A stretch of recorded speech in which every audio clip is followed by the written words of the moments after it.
Assalamualaikum dear students, dear viewers, welcome to you. Myself is Shafiq Ahmed Khwaja, teacher PS Bunpura, collaborated with BMS Hajinat. Today I am going to deliver a lesson about your history.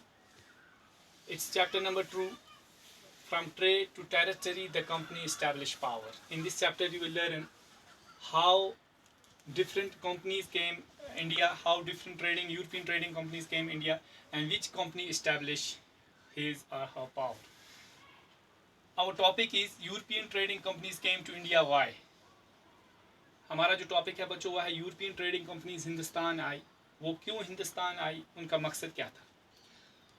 तो dear students, ये किसी को पता नहीं था कि हिंदुस्तान कैसे जाना है. वास्को डी गामा वो पहला यूरोपियन था, ये पुर्तगाल का रहने वाला था. उसने सी रूट को डिस्कवर किया. तब आने जाने के जो रास्ता था वो सिर्फ समुद्री रास्ता था. तो Vasco D gamma A Portuguese explorer and the first European who discovered sea route to India in 1498.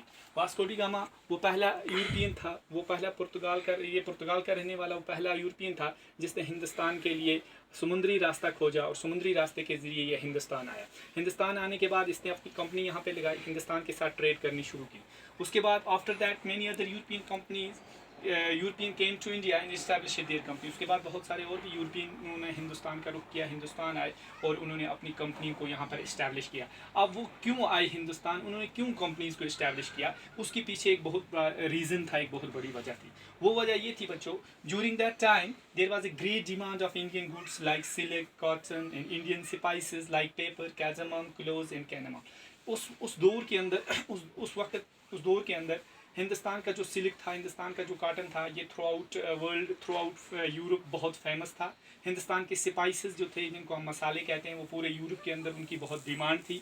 इस डिमांड को देखते हुए यहाँ के लोग, यूरोपियन के ट्रेडर्स जो थे, उन्होंने अपनी कंपनी को कहाँ पर इस्टेब्लिश किया, हिंदुस्तान में इस्टेब्लिश किया कि हम यहाँ से सिल्क ले जाएंगे, कॉटन ले जाएंगे और यहाँ के स्पाइसेस ले जाएंगे. These things could be purchase on very low prices in India. ये चीज़ें जो इंडियन प्रोडक्ट था, सिल्क, कॉटन वगैरह, ये हिंदुस्तान में काफ़ी लो प्राइसेस पे ख़रीदा जाता था and could be sold on very high prices in European market. और इन्हीं चीज़ों को हिंदुस्तान से कम दामों में ख़रीद कर यूरोप के अंदर बहुत ही हाई रेट्स पर ये सोल्ड करते थे, ये फ़रोख्त करते थे. This attract the companies in trade could gain a lot of profit. जो कंपनी यूरोपियन कंपनी हिंदुस्तान आई उसको बहुत प्रॉफिट हुआ, बहुत उसने मुनाफा कमाया. This attracted the European companies to trade in India. इस चीज़ जब यूरोप के बाकी लोगों ने देखा कि जो कंपनी भी हिंदुस्तान जा रही है वो बहुत अच्छा प्रॉफिट कर रही है, तो इसने बहुत सारे और यूरोपियन को क्या किया, अट्रैक्ट किया किसकी तरफ, हिंदुस्तान की तरफ. तो बहुत सारी ट्रेडिंग कंपनीज हिंदुस्तान आई सिर्फ हिंदुस्तान के साथ ट्रेड करने के लिए. हिंदुस्तान का जो प्रोडक्ट था ये through out India, through out Europe बहुत फेमस था. यूरोप के मार्केट के अंदर इसकी बहुत ज़्यादा बच्चों डिमांड्स थी. तो इसलिए यूरोपियन कंपनीज़ ने अपनी ऐसे कंपनीज़ को, यूरोपियन ट्रेडिंग कंपनीज हिंदुस्तान आई, उन्होंने यहाँ पर अपनी कंपनी यूरोपियन वालों ने इस्टेब्लिश की और हिंदुस्तान के साथ ट्रेड करने लगे. लेकिन आहिस्ता ये कंपनियों के अंदर कंपटीशन बहुत ज़्यादा होता गया. East India company, British east India company, जिसकी बुनियाद 1600 के अंदर रखी गई, 1600 में इसको इस्टेब्लिश किया गया. ये कंपनी जो थी, इस कंपनी ने बाकी कंपनियों को कंपटीशन के अंदर हराया. यानी कंपटीशन इतना ज़्यादा हुआ कि ये एक कंपनी सर्वाइव कर सकी, बाकी कंपनियों ने अपनी कंपनियां ईस्ट इंडिया कंपनी को सोल्ड करके यहाँ से चले गए. तो ये जो ब्रिटिश ईस्ट इंडिया कंपनी थी, ये आहिस्ता पावरफुल होती गई.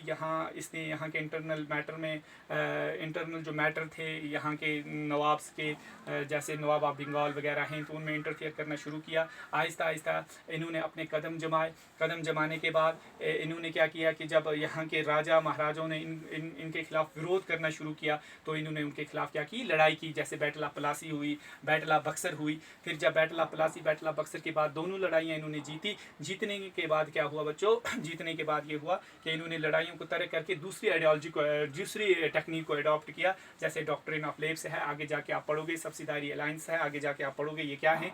तो कहने का फिलहाल आपके लिए इतना काफ़ी है कि यूरोपियन ट्रेडिंग कंपनीज हिंदुस्तान क्यों आई.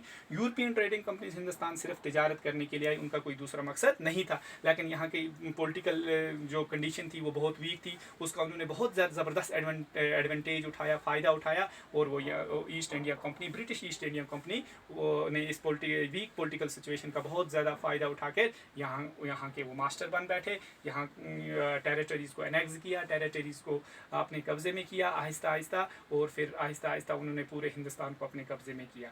तो ये था आपका ये पहला वीडियो कि कैसे ट्रेडिंग कंपनीज हिंदुस्तान आई, उनका मकसद क्या था। ट्रेडिंग कंपनीज हिंदुस्तान आई, यूरोपियन ट्रेडिंग कंपनीज हिंदुस्तान आई, और उनका मकसद सिर्फ यहाँ तिजारत करना था और कोई दूसरा मकसद नहीं था।